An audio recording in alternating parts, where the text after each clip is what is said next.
அனைவருக்கும் வணக்கம். நான் உங்கள் பட்டுக்கோட்டை சரவணன். இன்றைக்கி நம்ம திருவாரூர் மாவட்டம் வலங்கைமான் தாலுக்கா ஆண்டான் கோயிலில் உள்ள அருள்மிகு சொர்ணாம்பிகை உடனுரை சொர்ணபுரீஸ்வரர் ஆலயத்தை தான் பார்க்க போகிறோம். இந்த ஆலயம் காலை 8 மணி முதல் 10 மணி வரையிலும், மாலை 5 மணி முதல் இரவு 7:30 மணி வரையிலும் திருநடை திறந்திருக்கும். இந்த ஆலய ஸ்தல விருட்சம் வன்னிமரம், தீர்த்தம் திரிசூல கங்கை தீர்த்தம். தேவார பாடல் பெற்ற இந்த ஆலயத்தை காசிப முனிவர் வழிபாடு செய்துள்ளார் என்பது குறிப்பிடத்தக்கது. இந்த ஆலயத்தோட ஸ்தல வரலாறு பார்ப்போம். முசுகுந்த சக்கரவர்த்தி திருவாரூர்ல தியாகராஜர் கோயில் கட்டி கொண்டிருந்தார். அவருடைய மந்திரி கண்டதேவர் என்ற மந்திரி திருவாரூர் கோயில் கட்டுவதற்காக மலையடிவாரத்திலிருந்து கல் கொண்டு வர சென்றார். மந்திரி மிகச்சிறந்த சிவபக்தர். சிவ தரிசனம் செய்யாமல் எப்பொழுதும் உணவருந்த மாட்டார். மலை அடிவாரத்துக்கு கல்லெடுக்க சென்றதனால இரவு இருட்டிவிட்டது. எனவே சாலையோரமாக படுத்துவிட்டார். சிவபெருமான் இவரது கனவில் தோன்றி, நான் அருகே உள்ள வன்னிமரத்தின் அடியில் உள்ளேன், என்னை தரிசித்துவிட்டு உணவருந்து என்று கூறிவிட்டு மறைந்துவிட்டார். மந்திரி வந்து பார்த்தபோது சிவபெருமான் கூறியபடியே வன்னிமரத்தின் அடியில் ஒரு லிங்கம் இருந்தது.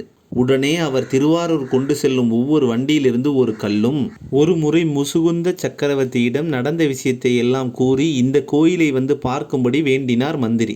ஒவ்வொரு சுண்ணாம்பு மூட்டையிலிருந்து ஒரு கரண்டி சுண்ணாம்பும் கொண்டு வந்து இந்த இடத்தில் கோவில் கட்டி முடித்து கும்பாபிஷேகம் நடத்திவிட்டார். மன்னன் வந்து கோயிலை பார்த்துவிட்டு, மந்திரியாரே, இந்த கோயில் கட்டுவதற்கு உண்டான செலவையும் அதற்கான தர்மத்தையும் என்னிடம் கொடுத்து விடு என்றார்.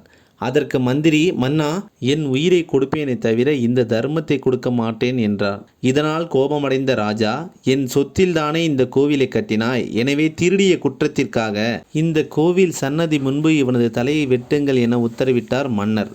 மன்னனின் உத்தரவுப்படி தலையும் வெட்டப்பட்டது. வெட்டப்பட்ட மந்திரியின் தலை பூமியில் விழுந்தவுடன் ஆண்டவனே என்றது. இதனை அறிந்த ராஜா ஒரு உண்மையான சிவபக்தனை வெட்டி விட்டோமே என வருந்தி தன்னையும் வெட்ட நினைத்தார். அப்பொழுது சிவபெருமான் தோன்றி, ராஜாவும் மந்திரியும் கணவன் மனைவி போல் இருக்க வேண்டும் என்று கூறி மந்திரிக்கு உயிர் கொடுத்து இருவரையும் ஆசீர்வதிக்கிறார்.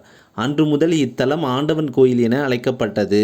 இப்பேற்பட்ட இந்த சிவ ஆலயத்தை நீங்களும் பார்த்து சிவபெருமானோட அருளை பெறணும்னு வேண்டிக்கிறேன். நமது பிகேடி சரவணன் சேனலை இதுவரையும் சப்ஸ்கிரைப் பண்ணாதவங்க சப்ஸ்கிரைப் பண்ணிக்கோங்க.